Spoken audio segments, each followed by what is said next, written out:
गोपालनगरमध्ये ज्योती कॉलनीमध्ये एक धक्कादायक घटना समोर आली आहे।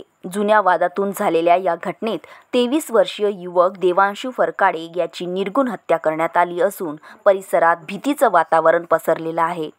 मंगळवारी रात्री गोपालनगर परिसरातील ज्योती कॉलनीमध्ये भीषण प्रकार घडला। त्रिमूर्तीनगरमध्ये राहणाऱ्या 23 वर्षीय देवांशू अनिल फरकाडे याच्यावर 5 जणांनी अचानक चाकूने सपासप वार करून गंभीर जखमी केले।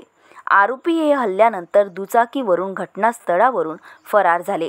हल्ल्याची माहिती मिळताच राजापेठ पोलीस ठाण्याचे निरीक्षक पुनीत कुलट आपल्या डीपी पथकासह तात्काळ घटनास्थळी दाखल झाले।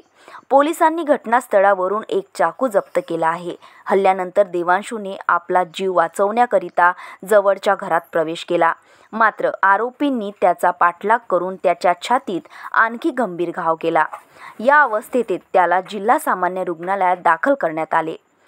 उपचारादरम्यान त्याचा मृत्यू झाला। या घटनेची गंभीरता पाहता पोलीस उपायुक्त गणेश शिंदे यांनी देखील रुग्णालयात जाऊन पाहणी केली। या घटनेमुळे परिसरात खळबळ उडाली आहे। राजापेठ पोलिसांनी या प्रकरणी गुन्हा दाखल केला असून तपासणी चक्र गतिमान केली आहे। रात्री डीपी पथकाने 20 वर्षीय राज आठवले, 18 वर्षीय ओम खडसे, 18 वर्षीय हर्षल जाधव यांच्यासह 2 विधी संघर्षित बालकांना ताब्यात घेतले आहे।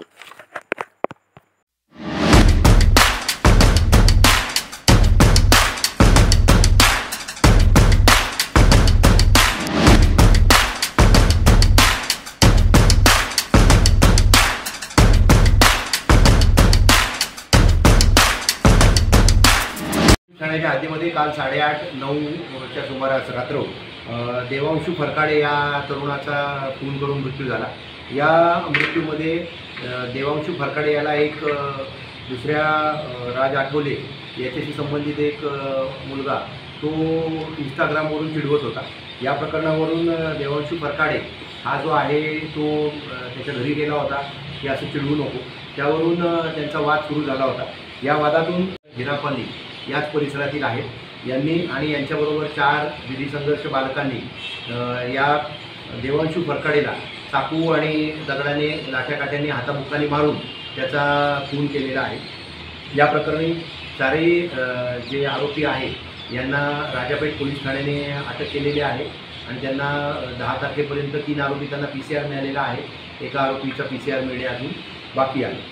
त्याचबरोबर या प्रकरणी इतर ज्युव्हेनाईल जे आहेत त्यांच्यावर योग्य ती ज्युव्हेनाईल जस्टिस बोर्डच्या नियमाप्रमाणे कारवाई करण्यात येते आणि सदर ठिकाणी जे काही आढळून आलेले आहेत गुन्ह्यात वापरलेली हत्यारं, चाकू इत्यादी ते राजापेठ पोलीस ठाण्याच्या अधिकाऱ्यांनी जप्त केलेले आहेत। या प्रकरणी आमचे सहाय्यक पोलीस आयुक्त जयदत्त भवर, पोलीस निरीक्षक कुलट, त्याचबरोबर PSI हिवरे, रवी लिपितकर, मनीष करपे आणि सर्व DBचे पथक आणि त्यांची टीम त्यांनी या सर्वांनी माननीय पोलीस आयुक्त सरांच्या मार्गदर्शनाने या गुन्ह्याचा तपास करून 24 तासाच्या आतमध्ये हा गुन्हा उघडकीस आणलेला आहे आणि सर्व संबंधितांना कायदेशीर प्रक्रियेने ताब्यात घेऊन पुढील तपास राजापेठ पोलीस ठाण्याचे अधिकारी करत आहेत।